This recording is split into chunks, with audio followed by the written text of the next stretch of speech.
When you have a relationship with Jesus, you can have access to God and enjoy all the benefits of his promises.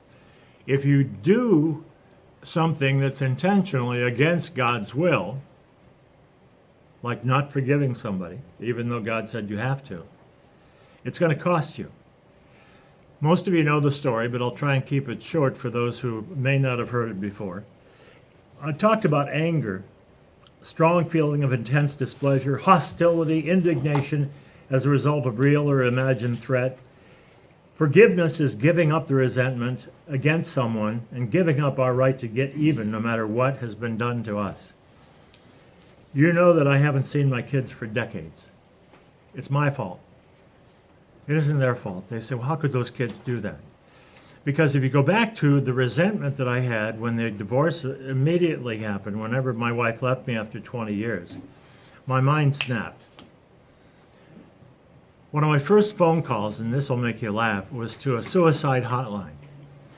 I said, my wife has divorced me.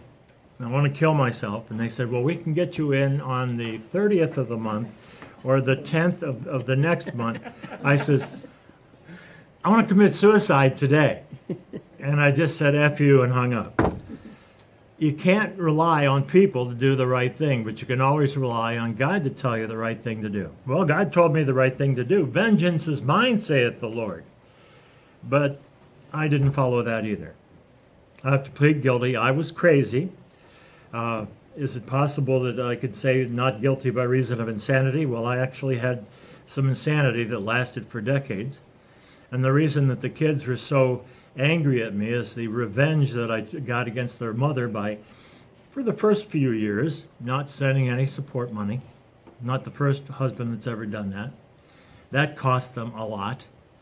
Other things that I did were vengeful and unforgiving, and the long and short of it is, as you know, the kids were hurt so deeply I haven't seen my kids in over 3 decades. I may or may not ever see them again. I pray that I see them in heaven. But there's always a residual for any sin that you do. It's like James Dobson told the story of Samson and Delilah. You know the story where she kept after him to try and find out the reason for his strength and why he was so strong and men couldn't possibly beat him at what he did. Make a point about it's important for us to do what God said and keep our covenants with God. Samson broke his covenant with God, told her what the secret was. They cut his hair, which was a sign of his strength, and they made him a slave. They poked out his eyes.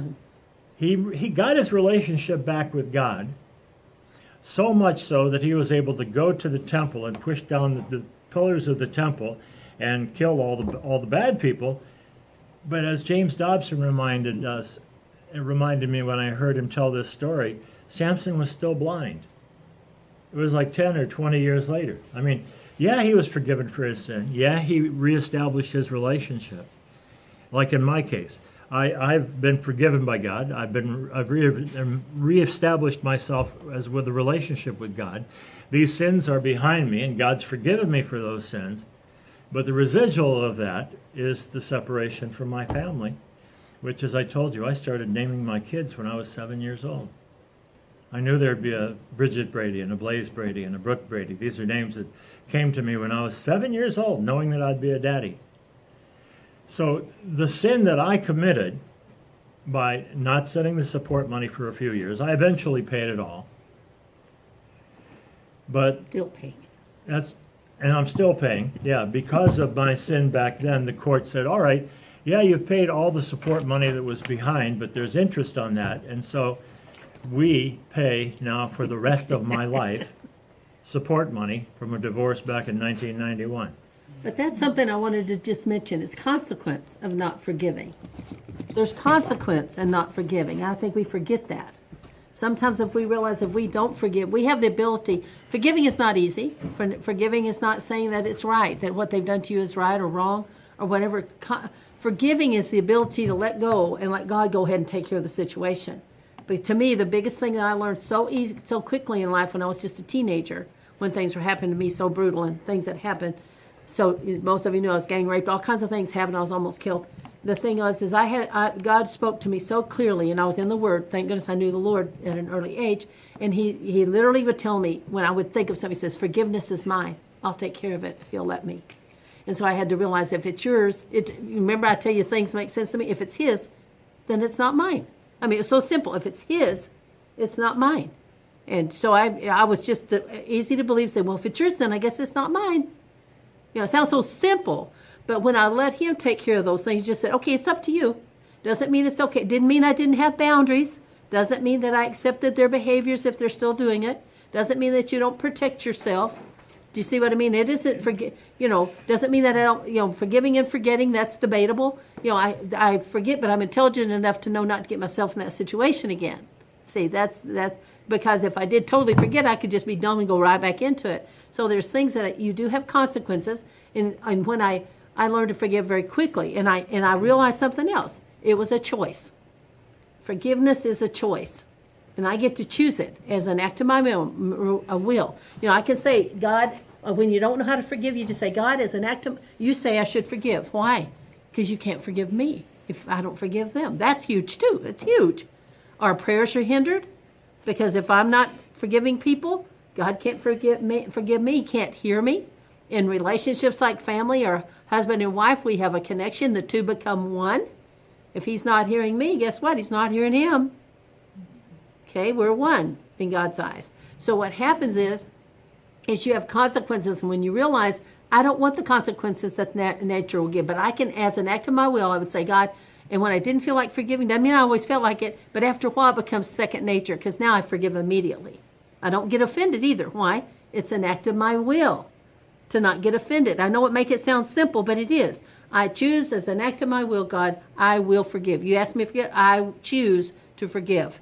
Now, when I don't feel like I'm forgiving, I'll say, God, this is in your hands. This is yours. I'll put it back over him. It says when you can't have morning hell, you give that back to God. It says cast your cares over to him. Cast them. Throw them on him. So when we have cares that we have, that those lack of forgiveness is a burden. It starts being burdensome. It starts affecting us. So see, forgiveness is not as important to others necessarily as it is for us, because it's hurting us. It gives us unforgiveness, leads us into, remember, guilty. We feel guilty every time we're around them. Oh, there they are. Oh my gosh. And you'll notice your behavior starts to change, doesn't it? The way you respond to them. If you see them in the hall, ugh, there they are. You go the other way. You see them in the mall or whatever you want to do. You avoid them. That's totally changing your behavior. The Lord spoke to me one time in the hall when I had a lady that just totally different than I thought as a professional. She acted totally unprofessional in my room. And so what I did is I forgave her. I know I forgave her, but I found myself wanting to avoid her. And so I asked the Lord, wow, that's not very good, because now and he says, he really spoke to me so heavily. He says, are you going to allow her to change who you are because of what she did? Who I am, change who I am. I thought, oh, I am. I normally say, good morning, God bless you. That's me. That's what and so instead I was doing something different. I thought, I am doing something different around her.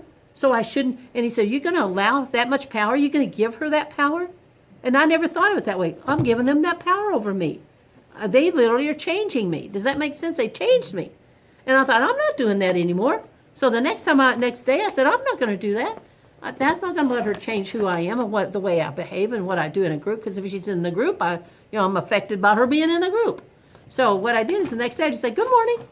And I get that. Yeah. And so I thought, that's fine, because I'm going to do what I can do, and she's going to have to take care and be responsible for what she does. Do you know what I mean? And sometimes when you ask people for forgiveness or ask them to forgive you, have you ever had them say no? That's fine. That's okay. You know why? You have done what God's asked you to do. This is so cool to remember. When you forgive someone, it's an act of your will, whether they accept it or not. You can't change that. That's up to them. That's their walk.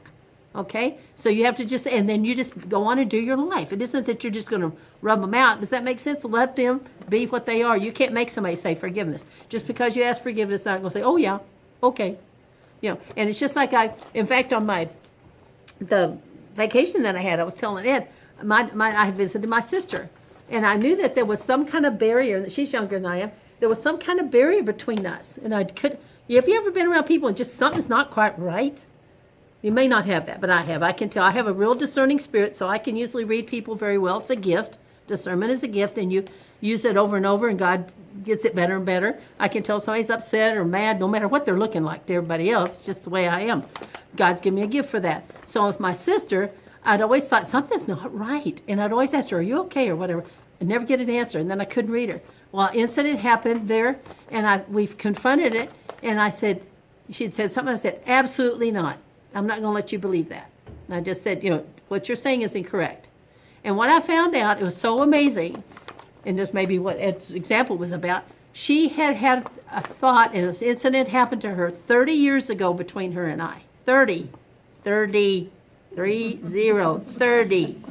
Now, that may not mean much to you, but it was something she believed that was incorrect, that she never asked me to explain or address. She just assumed something. And she's kind of like that sometimes. Maybe you know people like that. They don't confront. She's not a confronter. I'm a confronter. That's why. But what I'm trying to get at, there was something she didn't forgive me about. I didn't even know I needed forgiveness about something, because I did what I thought was best for me and my daughter, and things that had happened. I had to flee from my family, for 10 years, things like that. She couldn't understand it, but she took it as a personal affront. But I didn't realize that. So what happened is we addressed something that was very difficult, lasted till about 2 or 3 o'clock in the morning. But in this situation, this is somebody that I've loved her whole life. And for her to think I had done something I never intended was very hard for me.